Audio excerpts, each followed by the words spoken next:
magazine pluriel. Juliette Kamde.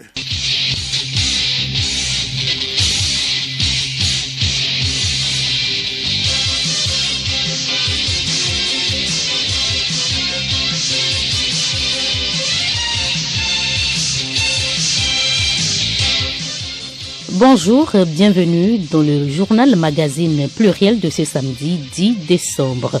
74e anniversaire de la Déclaration universelle des droits de l'homme ce 10 décembre. Comment promouvoir la sécurité dans le respect des droits de l'homme en Afrique? Le sujet était au cœur d'une conférence hier à l'université de Lomé. La région des plateaux est en fête. On célèbre Ovazu chez les peuples Akebu, Akbosso et Evemosan dans les Kpélé. Le 9 décembre marque la journée internationale de lutte contre la corruption. Au Togo, il a été initié une campagne nationale de sensibilisation depuis le 13 septembre 2018 pour la vulgarisation des tests. Le président de la Haute Autorité de prévention et de lutte contre la corruption et les infractions assimilées, Essohana Ouyaw, est l'invité du journal. Les autres rendez-vous du journal magazine pluriel, les échos du palais, les sports et la revue de presse.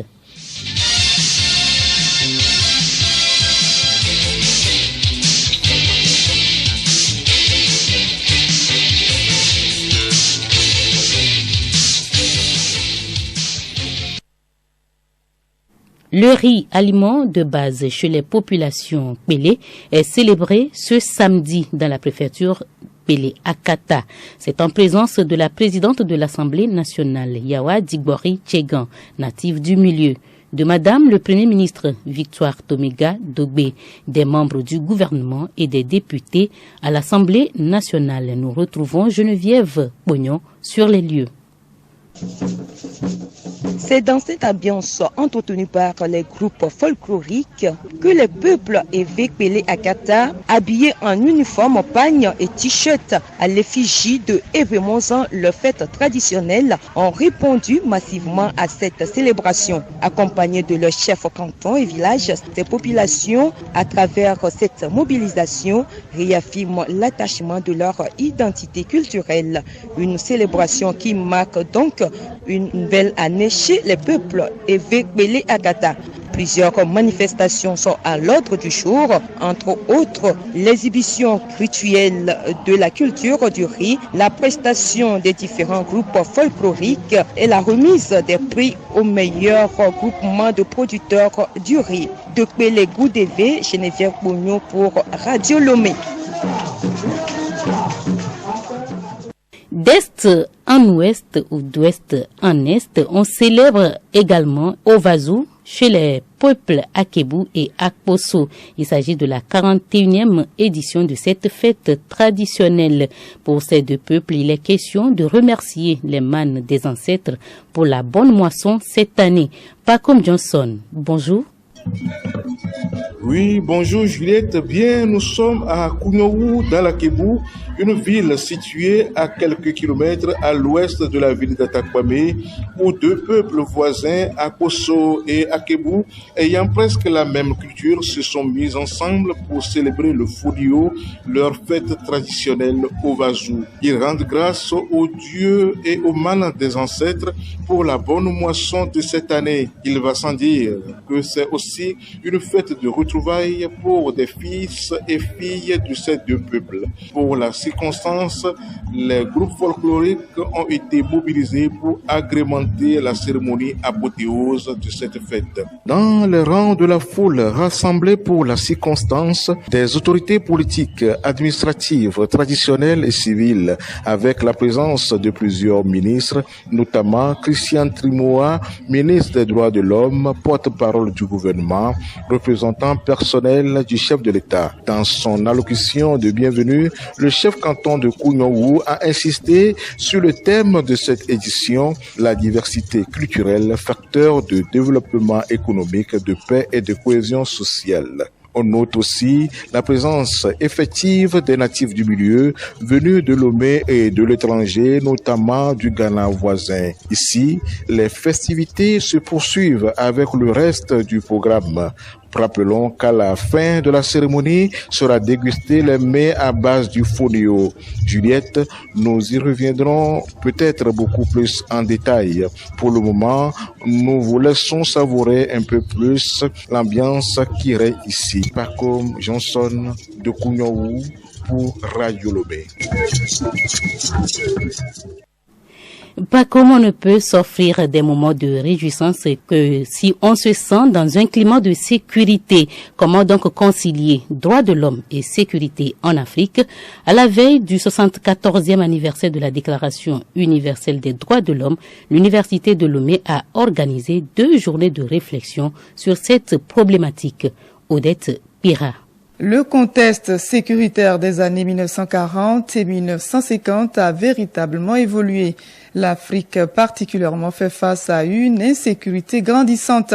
Il s'agit donc de voir comment promouvoir la sécurité dans le respect des droits de l'homme. Professeur Adama Koda, modérateur. L'exercice auquel nous sommes appelés est de voir, à l'aune des difficultés sécuritaires, quelles sont les différentes stratégies, aussi bien par rapport aux acteurs étatiques que non étatiques, les différentes stratégies à déployer, de sorte que droits de l'homme puissent rimer avec défis sécuritaires, c'est-à-dire au même moment que nous avons à l'esprit la protection des droits de l'homme, qu'on n'oublie pas non plus que la sécurité doit être démise. Selon le représentant du ministre en charge des droits de l'homme, malgré des avancées réalisées au Togo, beaucoup de défis restent toujours à relever. Ces assises de 2 jours vont permettre de dégager des solutions d'approche. Epiphanie Houmé Eklou Kwevano, responsable gouvernance démocratique et institutionnelle au programme des Nations Unies pour le développement. À travers ces réflexions, les pratiques, les politiques, les programmes seront questionnés de sorte à pouvoir identifier de meilleures solutions, de meilleures approches pour mieux aborder à la fois la question des droits de l'homme et la question sécuritaire dans une dynamique de mieux protéger les populations et de mieux répondre aux besoins des populations. Les travaux ont été dirigés par le président de l'Université de Lomé, Dodi Kokoroko. Les 16 jours d'activisme contre la violence basée sur le genre est une campagne annuelle qui commence le 25 novembre et se poursuit jusqu'à la journée internationale des droits de l'homme le 10 décembre. Tous contre les violences basées sur le genre. Brisons le silence. C'est le thème de cette année. Les 16 jours d'activisme sont donc clôturés hier. 50 femmes victimes des violences basées sur le genre ont été formées sur comment briser et dénoncer ces types de violences. Mazalou Tebie Amouzou Kouetete, directrice générale du genre et de la promotion de la femme. Nous avons formé 50 femmes victimes de violences, effectivement, sur comment elles peuvent dénoncer. Le mutisme n'est pas une bonne chose pour dénoncer ces cas de violence. Et après cette formation, nous les avons accompagnées par une enveloppe symbolique pour qu'elles puissent reprendre leurs activités génératrices de revenus, pour qu'on puisse les aider, ce qui pourra les aider dans leur développement au niveau de la famille et au niveau de la communauté. Il faudrait non seulement dénoncer les auteurs, également les complices. Il y a des gens qui sont dans l'ombre, qui tissent les ficelles et les acteurs sont apparents, alors que les complices sont derrière. L'adoption de la Convention des Nations Unies sur le droit de la mer, c'est également ce 10 décembre et il s'agit concrètement du 40e anniversaire de cette adoption. Pour marquer l'événement au Togo, l'organisme national chargé de l'action de l'État en mer, ONAEM, a organisé hier une conférence débat autour du thème 40 ans après la Convention des Nations Unies sur le droit de la mer, acquis, perspective au Togo. Geneviève Pognon.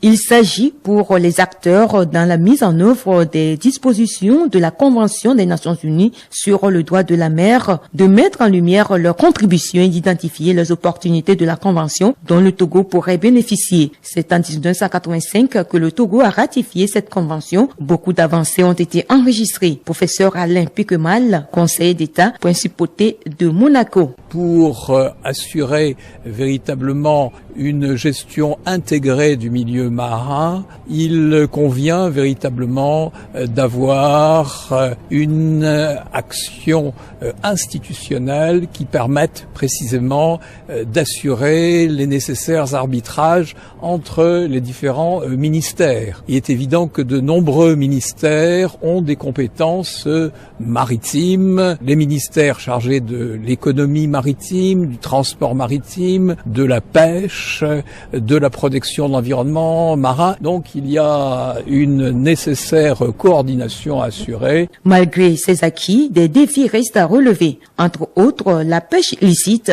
la lutte contre la piraterie maritime, la délimitation des frontières maritimes. Professeur Hunake Kosivi, directeur de l'Institut des métiers de la mer à l'Université de Lomé. Le milieu marin comporte beaucoup de ressources. Et donc, pour que le Togo ait une certaine liberté pour exercer, pour exploiter ces ressources, de façon à ce que les populations puissent bénéficier des dividendes de ces ressources, il faut que le Togo ait une maîtrise de cette zone. Il faut développer véritablement des ambitions en matière de transport. Il faut également développer des ambitions en matière de préservation des ressources, en matière de sécurisation des ressources. Les perspectives, c'est de faire en sorte qu'on puisse bénéficier au maximum des ressources du milieu marin. Les scientifiques disent qu'il y a plus de ressources en mer qu'en terre. Et si cette affirmation est exacte, donc il va falloir que nous disposions véritablement des moyens pour pouvoir, dans une certaine mesure, avoir une idée sur l'ensemble des ressources dont nous disposons et de façon à les exploiter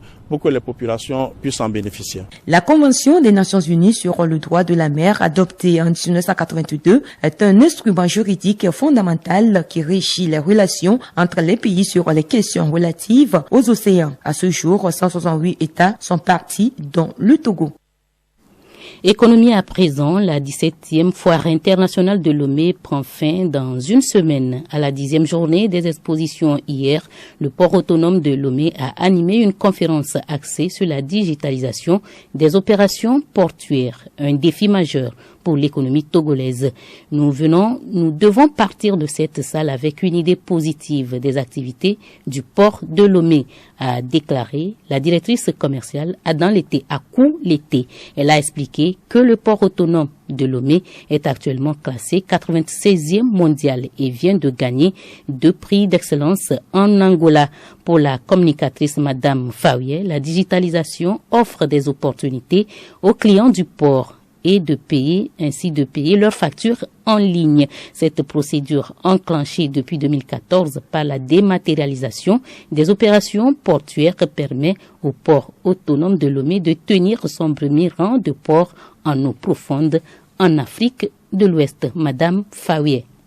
La plateforme digitale qui permet aux clients de se connecter directement au port autonome de Lomé pour faire leurs demandes de prestations, se faire facturer sur leur facture en ligne. Et la seconde plateforme, c'est la plateforme de paiement en ligne qui permet à ces mêmes clients de pouvoir, une fois toutes les questions des factures, les régler en ligne. Session ministérielle du comité de pilotage du programme de développement de l'autoroute du corridor Abidjan-Lagos. Les ministres en charge des travaux publics examinent l'état d'avancement. Madame Zouriatou Kassa Traoré, ministre togolaise des travaux publics. Elle est d'abord le signe tangible de la place privilégiée que nos pays accordent à la réalisation des travaux d'infrastructures de transport, gage de développement socio-économique de nos pays. Elle traduit également la ferme volonté et l'engagement des chefs de nos États à améliorer de façon durable les conditions de vie de nos populations. Enfin, elle confirme notre participation active à la réalisation de l'un des objectifs fondamentaux de notre organisation communautaire qui est la facilitation de la mobilité des personnes et des biens dans l'espace sous-régional. 41 millions de dollars américains, soit plus de 25 milliards de francs CFA, seront investis pour la construction du corridor Abidjan-Lagos en conformité à la vision de la CEDEAO 2020-2050 d'interconnecter les personnes et les biens de l'espace sous-régional. 38e réunion du réseau de prévention des crises alimentaires en Afrique. Les travaux se sont achevés hier. Les participants appellent à des solutions innovantes, celles qui misent davantage davantage sur la production en quantité et la transformation des produits locaux. Les 4 jours d'échange ont aussi permis d'analyser de façon générale la situation alimentaire et nutritionnelle au Sahel et en Afrique de l'Ouest. Antoine Lekpa Begbeni, ministre en charge de l'agriculture. Je voudrais au nom du gouvernement togolais présenter nos sincères remerciements à l'ensemble des participants pour la qualité des échanges et le climat de convivialité qui ont régné dans le déroulement des différentes sessions qui ont abouti au constat suivant. On note qu'en dépit de bonnes perspectives de récolte, une frange assez importante des populations ouest-africaines demeure encore en situation de crise alimentaire. Les membres du réseau se sont donc interrogés sur l'avenir de l'élevage pastoral. À cet effet, les stratégies d'adaptation des populations pastorales ont été explorées et les politiques alternatives pour sécuriser le pastoralisme au Sahel et en Afrique de l'Ouest ont été suggérées. Des expériences pays ont été partagées et ont témoigné de la nécessité de s'investir plus efficacement et de façon massive dans des politiques structurantes. Un exposé sur les engagements et investissements du Togo en faveur de la sécurité alimentaire et la résilience, la visite des stands des produits et la dégustation des produits made in Togo ont mis fin à cette rencontre.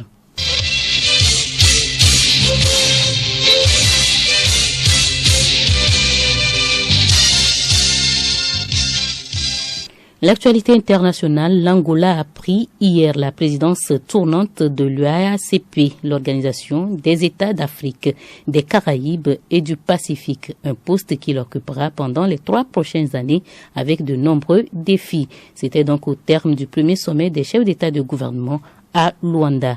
Afrique du Sud, après de fortes pluies sur la province de Gauteng à Johannesburg, jeudi et vendredi, la rivière Klip a fait face à déborder et donc faisant des sinistrés. L'eau a commencé à entrer dans les maisons. Dans la matinée, des ambulanciers et des membres de la communauté sont à pied d'œuvre pour aider les habitants qui ont dû quitter leur domicile et ceux qui y sont piégés.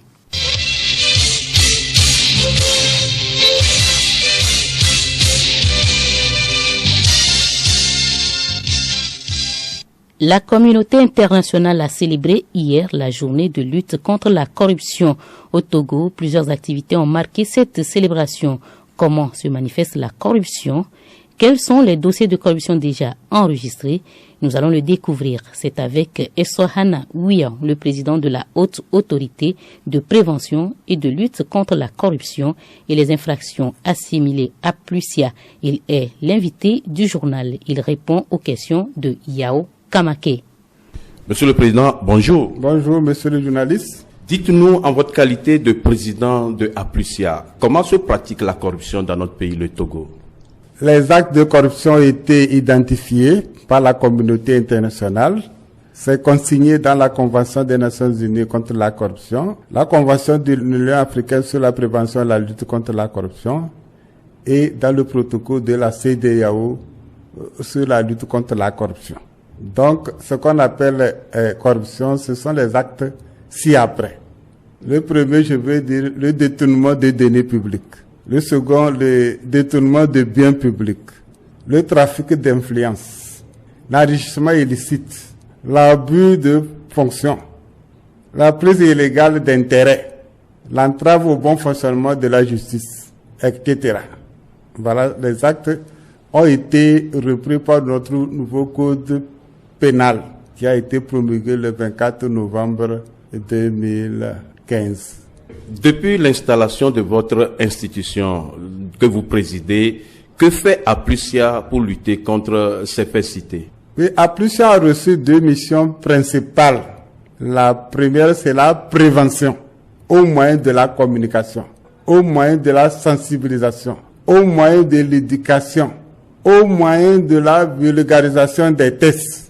C'est ce que nous avons fait ensemble avec vous les journalistes, au moyen de notre campagne nationale de sensibilisation, qui a été lancée le 13 septembre 2018 par le premier chef de gouvernement représentant le chef de l'État. Cette campagne, nous l'avons exécutée du nord au sud, de l'est à l'ouest. Dans le grand district de Lomé, nous avons organisé 10 ateliers au profit des différentes couches socio-professionnelles au profit des différents ministères. Puis nous avons organisé un atelier dans chaque chef-lieu de préfecture. Nous avons couvert les 39 préfectures. Donc, au cours de nos ateliers, qu'est-ce que nous faisons? Nous faisons connaître la APRUSA aux citoyens, un organe qui a été créé qui est au service du peuple togolais. Nous leur faisons connaître les actes de corruption et nous leur faisons connaître l'incidence sur l'économie nationale. Nous faisons comprendre aux Togolais que la corruption c'est une mauvaise chose, elle retarde le pays, le développement du pays, et nous mobilisons tout le monde contre la corruption. C'est ce que nous avons fait de nord au sud.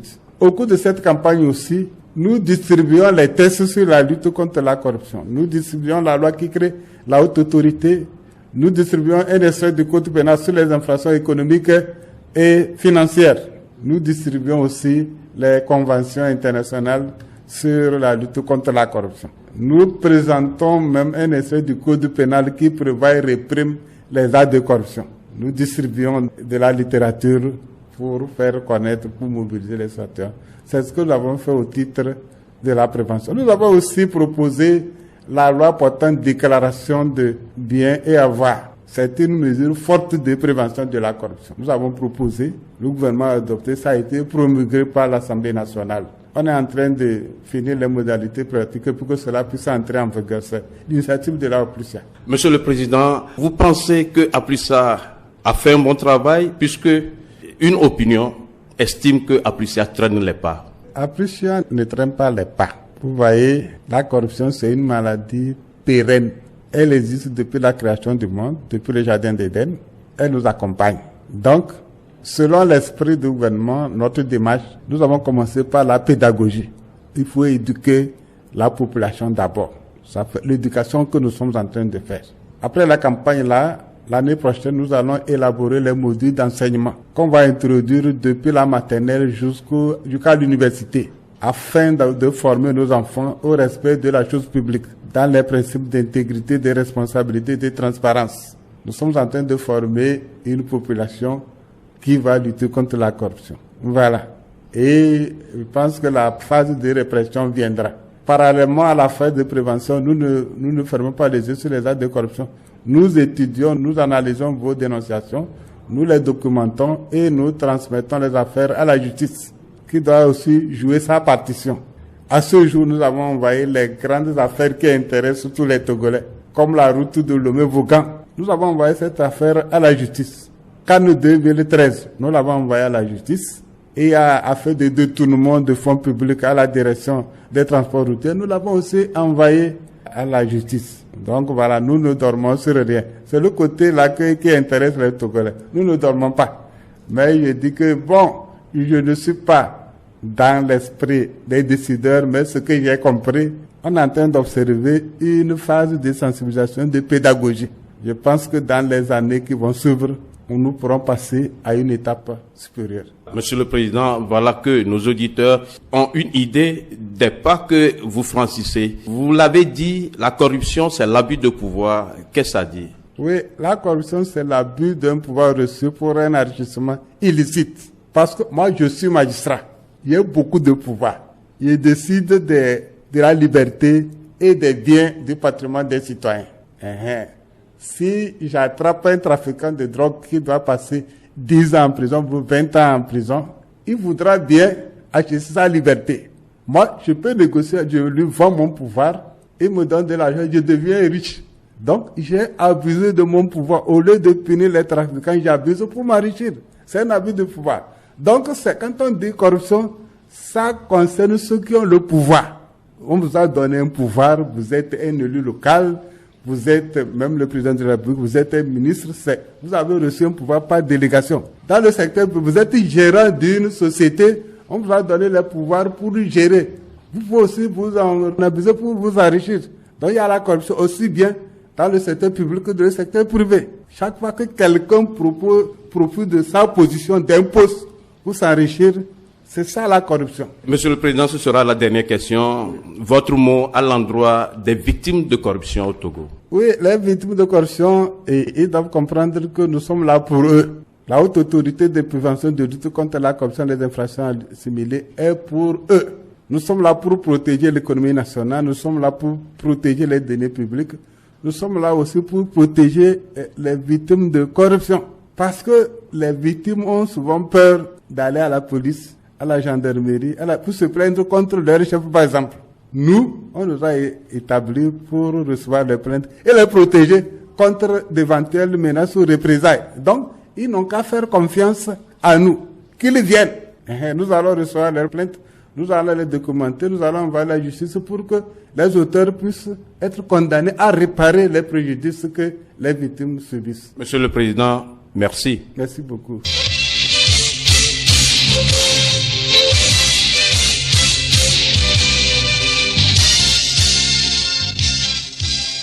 Écho du palais, affaire de viol sur mineur, l'accusé Ibrahim écope de 10 ans de prison. Les faits avec Hélène Assabi. Le nommé Ibrahim, répétiteur de sa victime, mineure de 14 ans, a complètement transformé cette dernière en objet sexuel. Les parents de la fille ayant des soupçons suite aux faits et gestes du condamné à l'endroit de leur fille ont mis fin à ses services. Mais la libido excessive de ce dernier l'a conduit à séquestrer la fille à Kégué, puis à Kbové dans le Hao.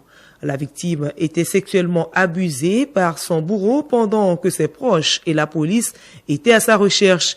Elle sera sauvée, mais déjà enceinte, grâce à l'alerte du propriétaire de la maison dans laquelle elle était retenue. Des faits que l'accusé a entièrement reconnus.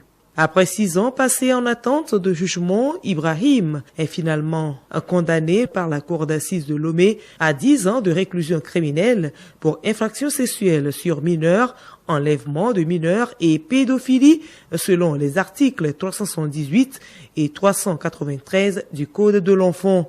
Une peine dont le but est de décourager de telles pratiques au Togo. À samedi prochain. À samedi prochain, Hélène Assabi, sport tout de suite de football. L'Afrique sera-t-elle en demi-finale de la Coupe du Monde? La question sera connue à 15h cet après-midi à l'issue du match Maroc-Portugal. Ce troisième quart de finale sera suivi du face-à-face France-Angleterre à partir de 19h, temps universel. Déjà hier, l'Argentine et la Croatie sont qualifiées pour les demi-finales. En D1 Lonato, suite des matchs de la 6e journée cet après-midi, entre autres rencontres, Ange Asco, ASK Espoir, Semassi, Gomido. La revue de presse pour terminer cette édition. La 17e foire internationale de Lomé bat son plein depuis le 30 novembre dernier. Les bonnes affaires se déroulent ainsi dans la capitale togolaise.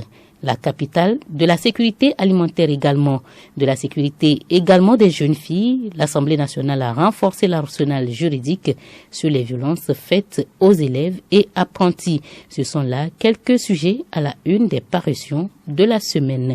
La revue de presse, c'est avec vous, Léontine Atogima. Les prédateurs sexuels risquent gros, prévient le bâtisseur. Désormais, tout auteur d'une grossesse d'une apprenante va écoper d'une peine d'emprisonnement de 1 à 5 ans et d'une amende de 1 à 5 millions de francs CFA si l'apprenante a 16 ans, explique le journal. Au cas où l'apprenante a moins de 16 ans, c'est le double de la peine qui sera appliquée, rajoute-t-il. Les jeunes filles âgées de plus de 16 ans sont-elles laissées à la merci des prédateurs, interroge la lanterne. L'apparition estime que la nouvelle loi devrait aussi insister sur les cas des élèves collégiennes, lycéennes ou étudiantes de plus de 16 ans qui viendraient à être victimes du phénomène. Le Grand Quotidien national rappelle que cette nouvelle loi vient compléter et renforcer les dispositions de la loi portant code de l'enfant et celles relatives au nouveau code pénal. Les députés unanimes sur la loi restent intransigeants et disposés à suivre de près l'application pleine et entière de cette loi pour que chaque enfant puisse bénéficier des mêmes chances et droits de fréquenter en toute quiétude, ajoute Togo Presse. Elle est votée, c'est bien, mais il faut maintenant qu'elle soit vulgarisée pour que les citoyens comprennent l'importance de protéger les filles, renchérit Écho du pays qui poursuit en relevant qu'un travail doit être fait à l'endroit des parents, surtout ceux vivant dans les milieux reculés et défavorisés. Les milieux reculés où la famine a élu domicile. Pour y remédier, cette semaine à Lomé, la sécurité alimentaire et nutritionnelle était au centre des préoccupations de la 38e réunion annuelle du réseau de prévention des crises alimentaires. La situation alimentaire demeure préoccupante au Sahel et en Afrique de l'Ouest, souligne Gazelinfo. Selon l'apparition, le réseau a noté qu'au moins 80% des populations en besoin d'assistance alimentaire et nutritionnelle dans la région résident dans les pays en conflit. Abondant dans le même sens, à l'ouverture du sommet, la chef du gouvernement a indiqué que la détérioration inquiétante de la situation alimentaire et nutritionnelle jamais observée dans la sous-région et au Sahel interpelle les décideurs à prendre des mesures urgentes en vue de lutter contre la vie chère et de préserver le pouvoir d'achat des populations, lit-on dans les colonnes du Libéral. C'est justement l'objectif du Millennium Challenge Account Togo qui entend réduire la pauvreté par la croissance économique. Pour l'atteinte de cet objectif, 2 secteurs sont pris en compte. Il s'agit des techniques de l'information et de la communication TIC et du foncier rural, précise Togo Matin. Le projet TIC vise à améliorer l'efficience des entreprises, la productivité, les investissements et la croissance grâce à un accès amélioré des services de technologie de haute qualité à un coût raisonnable. Celui de la réforme foncière pour l'accroissement de la productivité agricole permettra aussi d'améliorer la sécurité du régime foncier pour accroître les investissements dans le secteur agricole. Détaille sur son site l'organisme de mise en œuvre du Millennium Challenge Account Togo. En plus d'1 an d'activité, l'organisme estime avoir créé des conditions d'exécution des activités des 10 projets.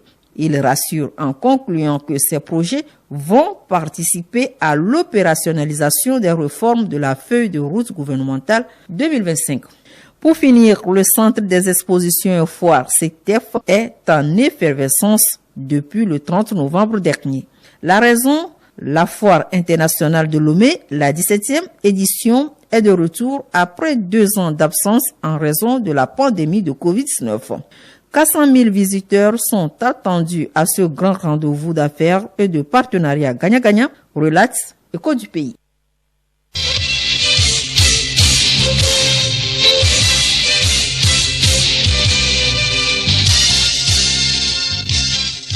Pluriel, le magazine hebdomadaire de Radio Lomé. Le journal magazine Pluriel s'achève. Le rappel des titres. 74e anniversaire de la Déclaration universelle des droits de l'homme ce 10 décembre. Comment promouvoir la sécurité dans le respect des droits de l'homme en Afrique? Le sujet était au cœur d'une conférence hier à l'université de Lomé. La région des plateaux est en fête. On célèbre Ovazo chez les peuples Akebu à Kosso et Evemozan dans les Pélé. Le 9 décembre marque la journée internationale de lutte contre la corruption. Au Togo, il a été initié une campagne nationale de sensibilisation depuis le 13 septembre 2018 pour la vulgarisation des tests. Le président de la APLUSIA était l'invité du journal. Vous l'avez donc suivi avec Yao Kamake. Vous avez également suivi les échos du palais, les sports et la revue de presse.